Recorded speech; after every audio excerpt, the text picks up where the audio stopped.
You can probably tell I'm not actually home in my usual place, but welcome along to, episode 82 of Adventures in Pop. And here I am in the faraway location that is, near Hong Kong. Let's just put it like that. I'm near Hong Kong. It's a lovely day.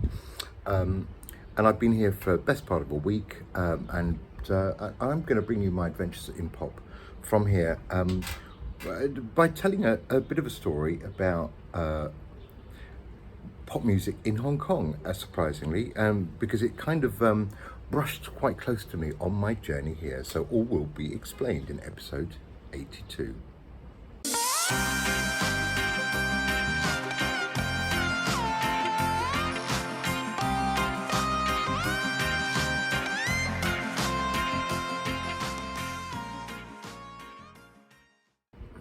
So picture the scene.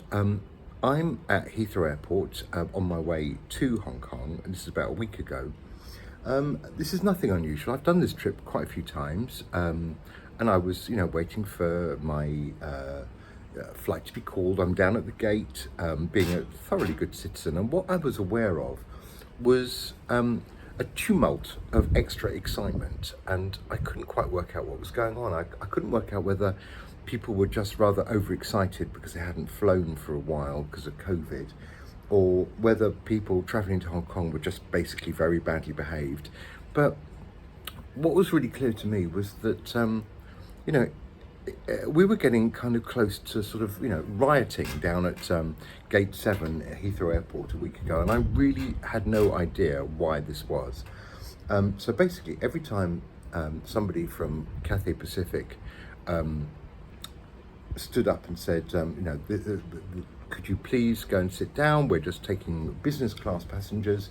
Business class only, come to the front. Would everyone else please go and sit down? Nobody would go and sit down. In fact, if anything, more people would stand up and go and crowd around the entrance gate, blocking the gate and causing mayhem. And I've never heard ground staff actually having to shout their heads off and then eventually sort of become not only shouty but sort of slightly sarcastically shouty, like shouting business class, everyone else sit down, or if you're eventually, when they started boarding economy class, and so that was economy class, they were starting from the back of the flight, as you would do, and they were shouting, only people with seat number 65 and over 65, that's 65, and it just went on and on, shouting. I thought, what is the matter with people? This is kind of outrageous behaviour. Anyway, I sat down, being a good boy, and I turned to the person sitting next to me and said, what is going on? This is complete mayhem. Okay, fast forward.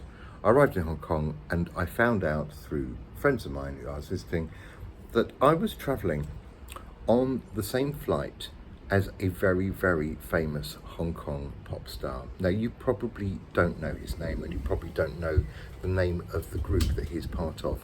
So the group are called Mirror.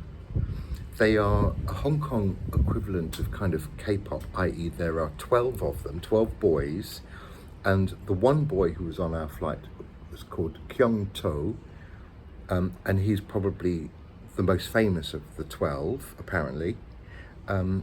He was flying in business class, and the reason there was mayhem at Heathrow was because people wanted to see him. So this was just basically, crazy fan worship at Heathrow. Obviously, by chance they realised they're travelling on the same flight as a Hong Kong superstar, and they're all desperate to catch a glimpse of this young 22, 23-year-old boy who has become a Hong Kong superstar. Obviously, this is not something that particularly travels very well, so I don't think anybody in the UK, or probably the rest of the world, would have given a fig, but there it was.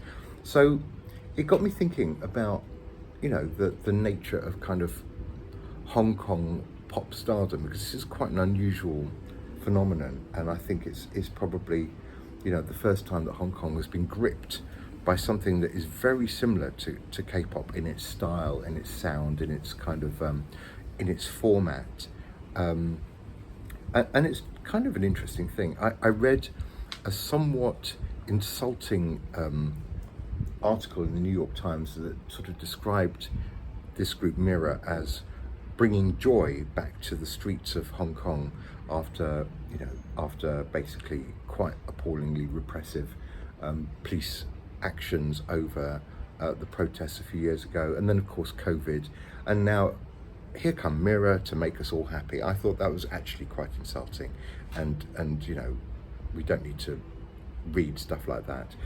But it is quite an interesting thing, because it gets you thinking about K-pop and where did that come from. And we've had a few conversations here about the derivation of K-pop basically being Japanese pop from maybe a couple of decades ago, which did do quite well for a brief period. I don't think it really conquered the mainstream in the way that BTS, the K-pop sensations, have done, because they've had huge hits in Britain, in Europe, in America as well, and that is really quite extraordinary.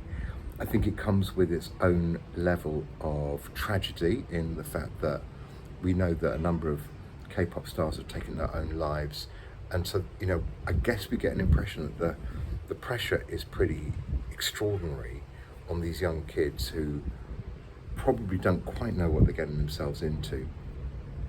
And then, as an exact mirror, see what I did there, a mirror of K-pop, comes this pop group from Hong Kong called Mirror.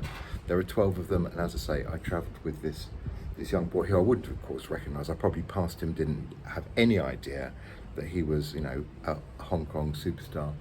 So the music of Mirror is really similar to K-pop. It kind of does the same thing. Like K-pop, there are loads of people on the stage all at the same time, and I think for all of these kids, it's pretty hard to kind of stay abreast of it all. I think I read a very brief interview with this boy who was basically having to apologise for the fact that he hadn't said hello to every single one of the fans that he'd bumped into on the previous time that he was in Hong Kong.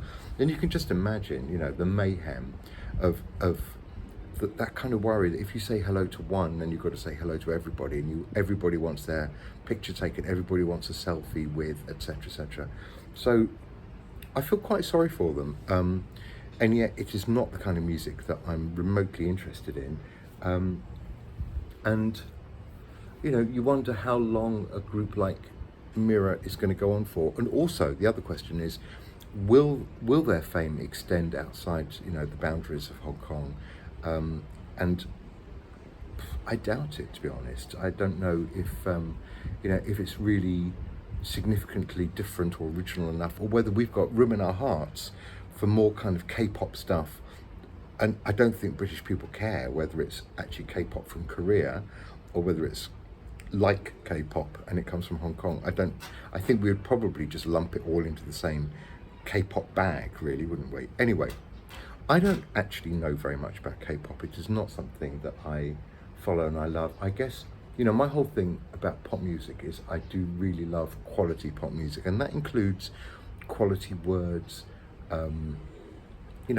sometimes even a message, sometimes even a subversive message. And I think we're miles from that with the kind of sugary confection of the